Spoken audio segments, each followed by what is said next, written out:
Hey everybody, welcome back to the channel, and today we are doing a season preview for the VCT Pacific team, Detonation FocusMe. Detonation FocusMe was a team last year that was known as the worst team in all of Pacific. So what they've done now is they have a partnership with another esports organization in Crazy Raccoons. So basically they've brought over almost the entire Crazy Raccoons roster from last year onto their team. They've gotten rid of 4 of their players that were on their roster last year. So when doing the season preview, I had to include some stats that were Crazy Raccoons for the players in, players out, that is just from the Detonation FocusMe roster. And then the placements, I decided to include both because they are both relevant to the conversation. But for the map stats, it wasn't really relevant to see Detonation FocusMe because they didn't win a match all season, so I didn't want to just look at a bunch of zeros when talking about the maps, instead looking at the Crazy Raccoon maps. So looking at the placements last year, as I said, this team, Detonation FocusMe, this organization, went without a win in 2003. They didn't win a single match. Lock-in was a 17th, 32nd placement, Pacific, of course, 10th, and LCQ 7th. So they were dead last in every respect, only winning a handful of maps over the entire year. And for Crazy Raccoons, they're a team that has attended international events in the past before the franchise league, not really making big waves in said international tournaments, but there are some players from the roster that used to be called Northeption. They also attended some international tournaments here and there, but they never really went far. They were teams that were in both Crazy Raccoons and Northeption. They were teams that were part of the conversation of Pacific teams just can't win a tournament, and a lot of them can't even go far. Now that narrative would change with teams like PaperX and DRX coming up in 2022 and then having strong 2023s, but Crazy Raccoons and Detonation FocusMe could not find their way into that conversation. So how did Crazy Raccoons do last year? Well, starting with Japan Split 1, they placed 2nd, and then during Split 2, they placed 4th. So the interesting thing about picking up the Crazy Raccoons roster for Detonation FocusMe is that they didn't really do well last year either. I mean, they were one of the better teams in Japan in the Tier 2 system, but at the same time, they didn't even make a Pacific Ascension. So is it really the best idea to pick up a roster that didn't go far in the Tier 2 system when there's definitely a lot of players from teams that lost in Ascension that probably would love to have a Tier 1 opportunity? It just seems like DFM wants to sell their spot to Crazy Raccoon, but you can't sell your spot because it's a partnership league. They don't actually own the spots. Riot does. So instead, basically, Crazy Raccoons gives them money to take their players, and then, well, they kept one player from last year in Anthem. So it just seems like they're just trying to have a loophole, but I think when you think of it from a competitive standpoint, it doesn't really make sense to pick up the Crazy Raccoons roster. Not that Crazy Raccoons were terrible or anything last year, but as you can see, they weren't one of the best teams in the Tier 2 system in Asia overall. So from a competitive standpoint, it might have been better to maybe pick up players from Scars, who were the runner-up to Bleed in the Ascension tournament, or maybe Naus, who were 3rd, Boom, who were 4th.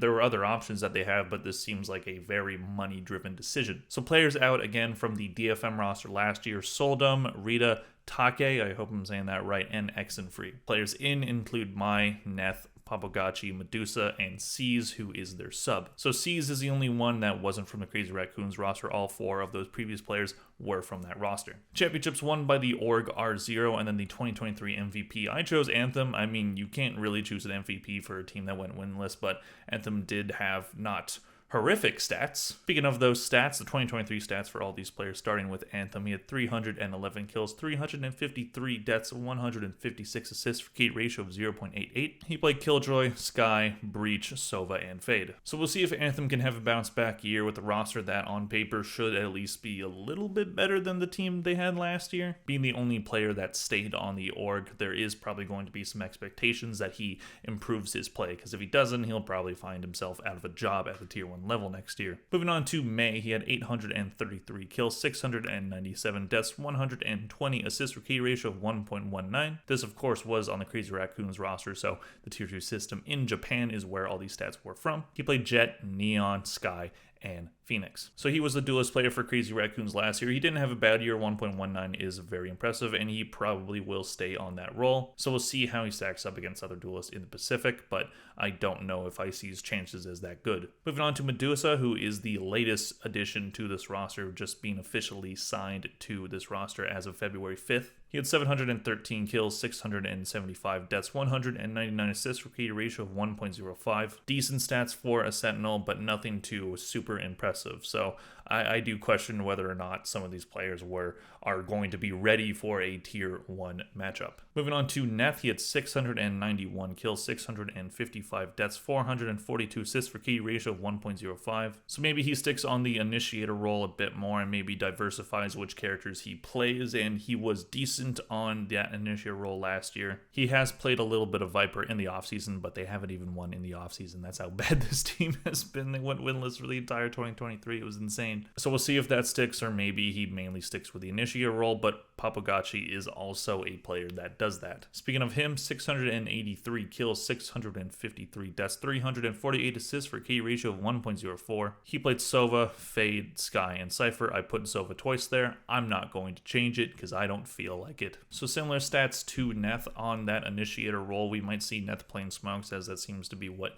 he's been running in the offseason, but again, they haven't won in the offseason, so does that really end up sticking? I don't know. In fact, none of these players played Smokes last year. The only player that did play Smokes for the Crazy Raccoons roster was Makiba. He is the one player from the Crazy Raccoons roster that is not a part of this roster. Anthem will be taking up that spot. So maybe Anthem runs Smokes. He didn't participate in the Riot 1 Invitational, which was the offseason tournament that they played in. So overall, I really see this roster having problems with character compositions. I don't see a lot of players that can really specialize in one role. May had a good year on Duelist, but does that translate to the tier 1 level? Can he stack up against other Duelists? I don't see a Smokes player here. I know Neth has been playing it in the offseason. Does he struggle on that role? I see a lot of Initiator players here, so they definitely have that locked down, but I don't see a lot of variety here. I don't see how it's really going to translate. Crazy Raccoons, I just don't see that as, the roster that you should have gone with when you were looking at the tier 2 teams. There are a lot of very good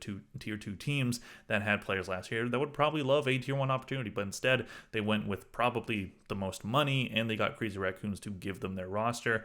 And to me, I don't see it as the good choice. There's so many other players. There's so much talent, and I don't know if this is going to get them a win at all. They might go winless in 2024. Again, it's a very real possibility, especially with the talent level in the Pacific. So looking at their 2023 maps, now this is the Crazy Raccoon maps, because again, if I looked at the Detonation maps from last year, it would literally just be all zeros. There was maybe 1 or 2 maps where they had 1 or 2 wins on. So instead of just looking at a bunch of garbage, I decided to look at Crazy Raccoons because it is technically more relevant as well. Starting with Icebox, 6-0 record. They were undefeated on that map, 58%, and defense was 63 win rate. Haven, which is no longer part of the map pool, they were strong on, so they're going to miss this map. 12-4 record. Attack was 59%, defense was 49. Moving on to their worst maps, Ascent, 3-5 record. Attack was 43%, defense was 54. Split, they went even on 2-2 record. Attack was 51, defense was 58. So the worst maps weren't bad. They didn't have a bad map pool last year at all, but